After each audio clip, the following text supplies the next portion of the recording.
এরপর যোগী পণ্ডিত আবারও ভূতেদের কাঁধে পালকিতে চড়ে শ্মশানের দিকে এগিয়ে যান। আচ্ছা পণ্ডিত মশাই, এই ঝড় বাদলের দিনে আমাদের মতো ভূত পেতিনীদের সাথে শ্মশানে থাকতে ভয় করবে না আপনার? পটাশপুর গ্রামে ছিল মাত্র কয়েক ঘর মানুষের বাস। সেই গ্রামে ভূতের উপদ্রব এত বেশি বেড়ে গেছিল যে সাধারণ মানুষের টিকে থাকা প্রায় অসম্ভব হয়ে উঠেছিল। তারপর কি হবে মরণ মশাই, দিনে দিনে ভূতের উপদ্রব প্রায় বেড়েই চলেছে। পটলার বউকে যা ভূতের ভয় দেখিয়েছে যে পুকুর ঘাটে পা পিছলে মরেই গেল। হ্যাঁ গো কাকা, সে বাচ্চারই এখন নিজেই ভূত হয়ে অন্য কারো ঘাড়ে চাপার ব্যবস্থা নিচ্ছে। আপনাকে একটা ব্যবস্থা নিতেই হবে মরণ মশাই, না হলে যে আমরা এই গ্রাম ছাড়া হয়ে যাব। আরে তোমরা এত ব্যস্ত হইও না, আমি একজন সিদ্ধ পুরুষের খোঁজ পেয়েছি। তিনি হয়তো আজকালের মধ্যেই এসে পড়বেন। দুই একদিন পর এই গ্রামে এক সিদ্ধ পুরুষ এসে উপস্থিত হন। তিনি মহাপণ্ডিত, যার যজ্ঞে শিষ্ট হস্ত। আমাদের বাঁচান পণ্ডিত মশাই, এই ভূতের উপদ্রব যে আর সহ্য হচ্ছে না। তোদের আর চিন্তা নেই, আমি যখন এসে গেছি তোদের কাছে ভূত পেতিনি ধারেও আসতে পারবে না, কারণ আমি সব কটাকে নিজের দাস বানিয়ে রেখে দেব।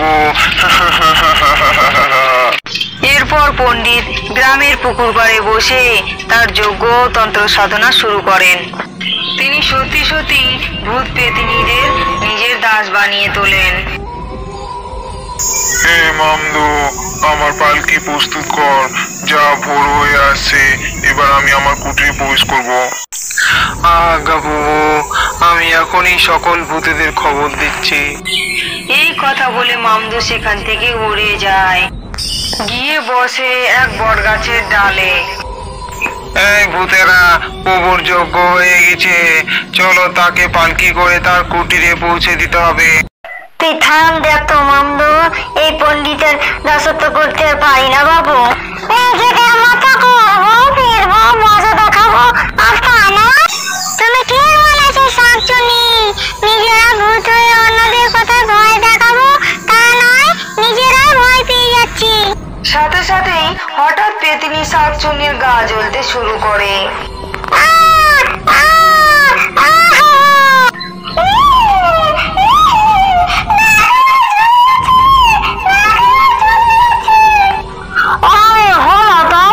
কথা শুনিস না তারা, বলি তোরা যত দূর থেকে কথা বলিস না কেন, আসলে ও বসে থাকলে সব শুনতে পারেন।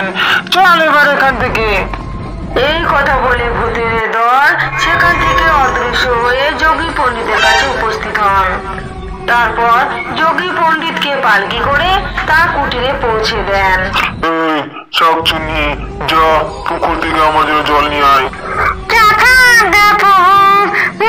এখন গিয়ে যাও পুকুর থেকে জল নিয়ে না, মা দি গলা কাটতেছে। কিরে শাকচুন্নি, চুপ করে দাঁড়িয়ে রইলি যে, কিছু বলবি নাকি? এখনই যাচ্ছি জল আনতে। এরপর শাকচুন্নি কলসি নিয়ে জল আনতে চলে যায়। বলি পেতিনি, তোকে কি আলাদা করে রান্না করার কথা আমাকে বলে দিতে হবে নাকি?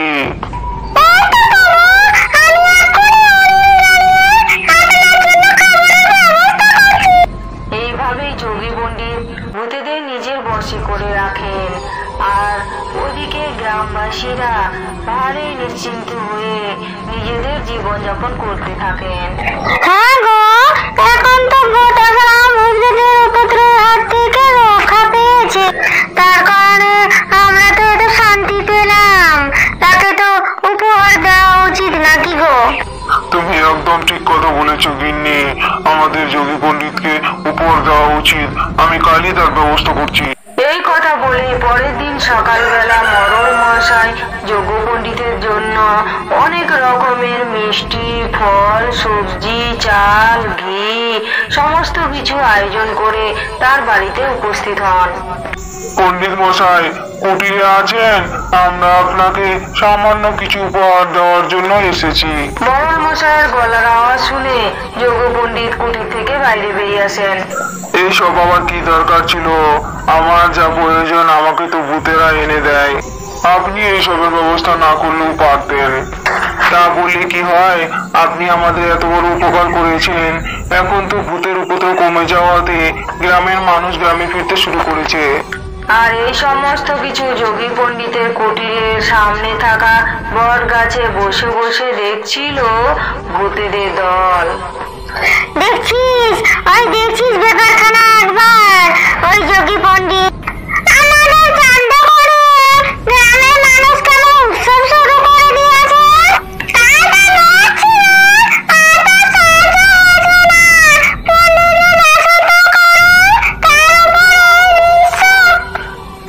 একটা কিছু ব্যবস্থা করতে হবে, এইভাবে আর চলা যাচ্ছে না।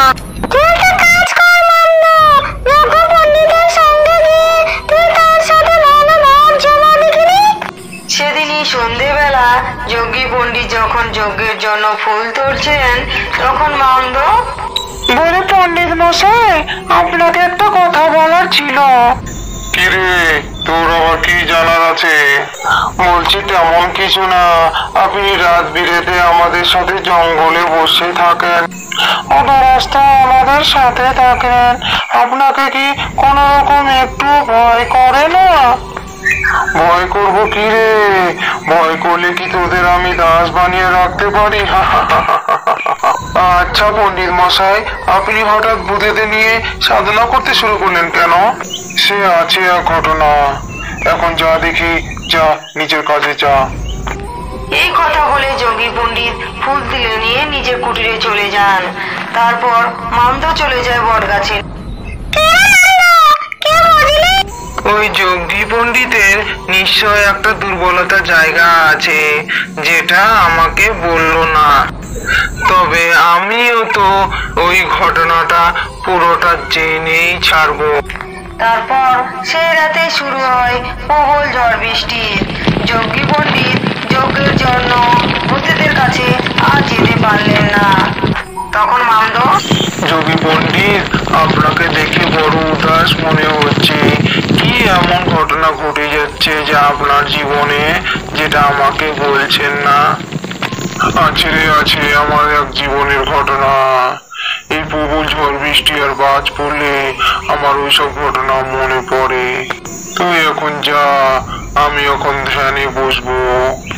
এই কথা বলে মামদ সেখান থেকে বেরিয়ে যায়, আর ঘর থেকে বেরিয়ে দেখে সেখানে শাকচুন্নি রয়েছে। কিরে মামদ, কিছু জানতে পারলি? না রে না, অনেক চেষ্টা করলাম, কিন্তু কিছুতেই কিছু বলতে চাইছে না। তোর দ্বারা কিছু হবে না, তুই দাঁড়া, আমি গিয়ে চেষ্টা করে দেখছি। ঠিক সেই মুহূর্তে ঝড় বৃষ্টি থেমে যায়। যজ্ঞ পণ্ডিত কুটি থেকে বেরিয়ে এসে বলেন, মামদ, শাকচুন্নি, তোরা এখানে আছিস? ঝড় বৃষ্টি যখন থেমে গেছে, তাহলে জঙ্গলেই যাই। এরপর যোগী পণ্ডিত ভূতেদের কাঁধে পালকি করে জঙ্গলের দিকে যেতে থাকেন। আচ্ছা মশাই, এই ঝড় দিনে আমাদের মতো ভূতপ্রেমীর সাথে জঙ্গলে থাকতে আপনাকে ভয় লাগবে না? সেই মুহূর্তে একদল শিয়াল বিকট চিৎকার করে ওঠে। একটা পেঁচাও ডেকে ওঠে। ঠিক তখনই কটকট শব্দে বাজ পড়তে থাকে। তখন পালকিতে বসে থাকা পণ্ডিত আপন মনে বলে ওঠেন, ও আবার এই বাজের শব্দ, আমি যে আর শুনতে পারছি না। তার সাথে শিয়াল আর পেঁচার ডাক শুনে আমার বুকের ভেতরটা এমন ছিনছিন করে উঠছে।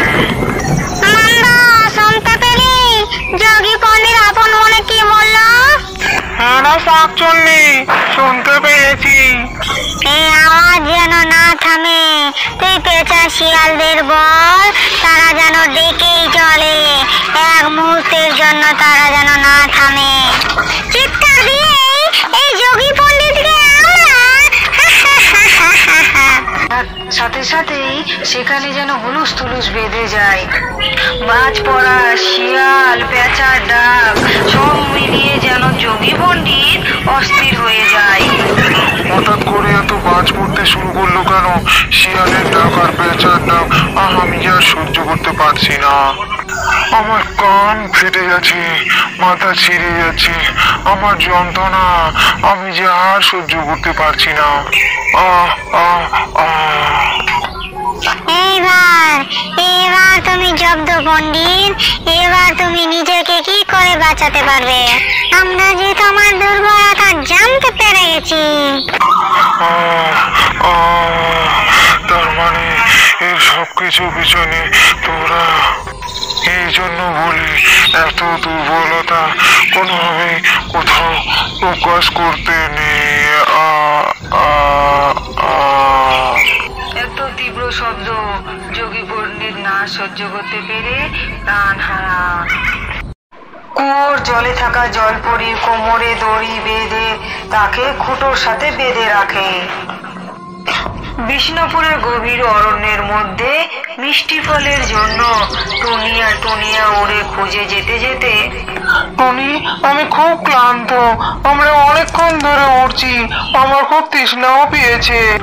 ওই তো সামনে একটা পুরো কুয়ো ঘর দেখা যাচ্ছে, আর উঠানে একটা কুয়ো দেখা যাচ্ছে। চলো আমরা গিয়ে কুয়োর পাশে বসি। এরপর টুনি সেই কুয়োর পাশে বসে। তারপর টন্না মন ভরে কুয়োতে মুখ দিয়ে জল খেতে থাকে। তখনই ওই পুরো কুয়ো ঘর থেকে বেরিয়ে আসে এক ভয়ঙ্কর ডাইনি। আমার কুয়োর জলের মুখ দিয়ে তোর জল খাওয়ার সাহস কি করে হয়? এই অপরাধের শাস্তি তোকে পেতেই হবে। এই কথা বলেই ডাইনি টন্নাকে তার মুঠোয় ধরে ফেলে। ছেড়ে দাও আমাকে, আমার ভুল হয়ে গেছে, আমি ক্ষমা চাইছি। আমার স্বামীকে তোমরা ছেড়ে দাও, আমরা বুঝতে পারিনি এটা তোমার কুয়ো, আমরা কখনো আর তোমার কুয়োয় জল খাবো না। আমার স্বামীকে তুমি ছেড়ে দাও, ছেড়ে দাও, কখনো না।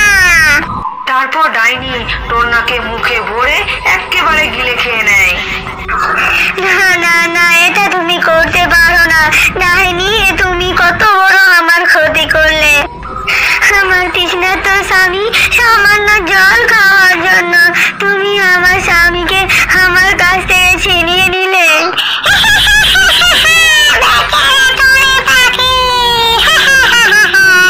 তোমার ভর্তি কুয়ো থেকে আমার স্বামী শুধু এক ফোঁটা জল খেয়েছিল, তার জন্য তুমি এত বড় শাস্তি দিলে। আমি টুনি পাখি ডাইনি, তোমাকে অভিশাপ দিচ্ছি। যেমন তুমি এক ফোঁটা জলের জন্য আমার চোখের জল ফেললে, ঠিক তেমনি তুমিও জল না খেতে পেয়ে শুকিয়ে তিলে তিলে মরবে। তোমার এই কুয়োর জল চিরতরে শুকিয়ে যাবে, তুমি এক ফোঁটা জলের জন্য হাহাকার করবে। এই কথা বলে টুনি পাখি কাঁদতে কাঁদতে উড়ে চলে যায়। আর ঠিক তখনই বিদ্যুৎ গর্জে শুরু হয় মুষলধারে বৃষ্টি। একটুখানি করে রাখি, শালাকে ডাইনিকে অভিশাপ দেয়, আমার কুয়োর জল নাকি শুকিয়ে যাবে।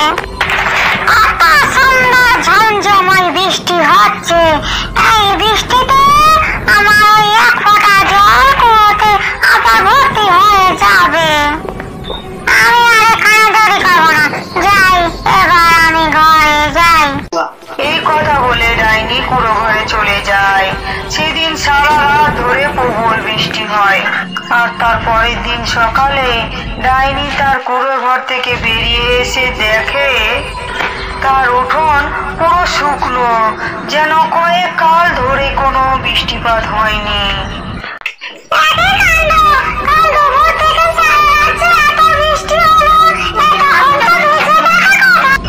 এই কথা বলে ডাইনি দৌড়ে যায় তার কুয়োর কাছে।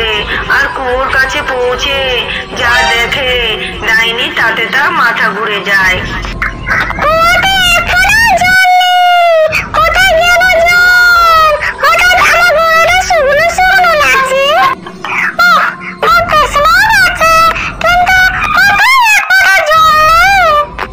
ঠিক তখনই কিছুটা দূরে হেঁটে যাচ্ছিল এক কাঠুরিয়া দম্পতি। গিন্নি, যা গরম পড়েছে, আমাকে বাড়ি গিয়ে তুমি লেবুর শরবত করে দিও, আজ অনেক খাটাখাটি হয়েছে। ঠিক আছে গো, দেবো। এবার তাড়াতাড়ি পা চালাও, এবার বাড়ি ফিরে যাই। ডাইনি সোজা গিয়ে কাঠুরি দম্পতির পথ আটকায়। এখানে কোথাও জল নেই, আর তোরা কিনা লেবুর শরবত খাবি বলছিস? আমাকে জল দে, না হলে তোদের মুন্ডু চিবি রক্ত চষে আমার তৃষ্ণা মেটাবো।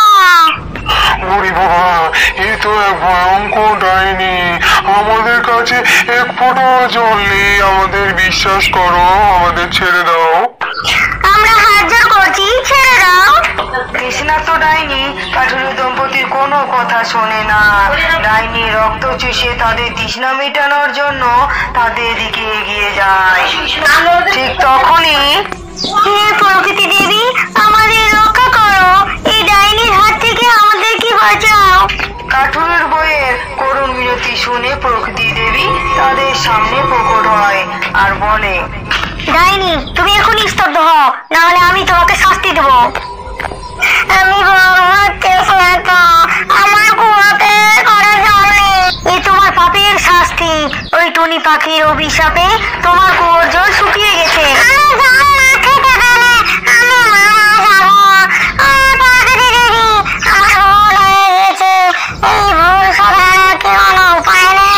একটা উপায় আছে, এক জলপরি তার পরিবার থেকে বিচ্ছিন্ন হয়ে নদীতে চলে আসে। সে অসুস্থ, তার সেবা করে যদি তুমি সুস্থ করতে পারো তাহলেই তুমি অভিশাপ থেকে মুক্ত হবে। আমি কি করে রাখবো? আমার কুয়োর জল যে শুকিয়ে গেছে, এক ফোঁটাও জল নেই। কাঠুরিয়ে, তোমরা এখন বাড়ি ফিরে যাও, আমি ডাইনির সাথে ওর কুড়ে ঘরে যাবো। যথাজ্ঞা প্রকৃতি দেবী, আপনার অশেষ কৃপা, আপনি আমাদের প্রাণ বাঁচালেন। তারপর প্রকৃতি দেবী ডাইনির কুটিরের পাশে কুয়োর কাছে যায়। বায়ু মেঘ জল বৃষ্টি টলমল, ডাইনির কুয়োতে জল জল পরি করে ঝলমল। এই কথা বলে প্রকৃতি দেবী জাদু করতেই ডাইনির কুয়ো ভর্তি জল ও এক সোনালী জলপরি চলে আসে। তোমার সেবায় যদি এই জলপরি সুস্থ হয় তাহলে আমি এই জলপরিকে ফিরিয়ে নিতে আসবো। আর মনে রাখবে, আর যদি জলপরির একটু কষ্ট হয় তাহলে এর পরিণাম ভয়ঙ্কর হবে। এই কথা বলে প্রকৃতি দেবী সেখান থেকে চলে যায়।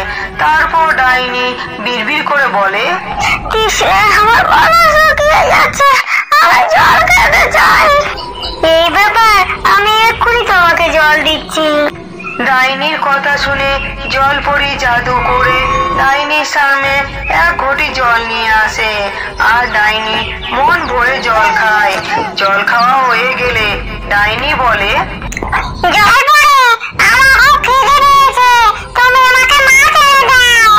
ডাইনির কথা মতো জলপরি তার সামনে এক ঝুড়ি মাছ এনে দেয়।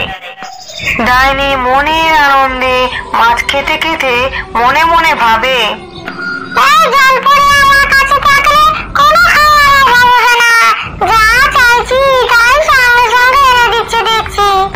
আমাকে এই জঙ্গলে আপেল এনে দেবে, আমি আপেল খেলে তাড়াতাড়ি সুস্থ হয়ে জলরাজ্যে ফিরে যাব।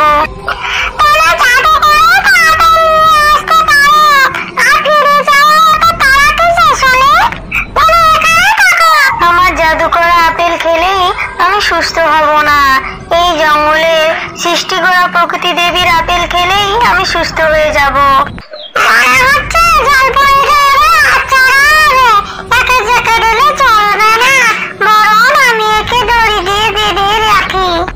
কুয়োর জলে থাকা জলপরীকে দড়ি দিয়ে বেঁধে তাকে খুঁটোর সাথে বেঁধে রাখে। আমাকে এইভাবে বেঁধে রাখলে কেন? আমার খুব কষ্ট হচ্ছে, আমার বাঁধন খুলে দাও।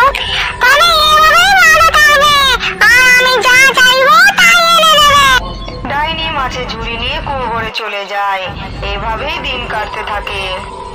প্রকৃতি দেবীর কথা মতো জলপরীকে সুস্থ করার বদলে ডাইনি জলপরীকে কুয়োতে দড়ি দিয়ে বেঁধে শোষণ করতে থাকে।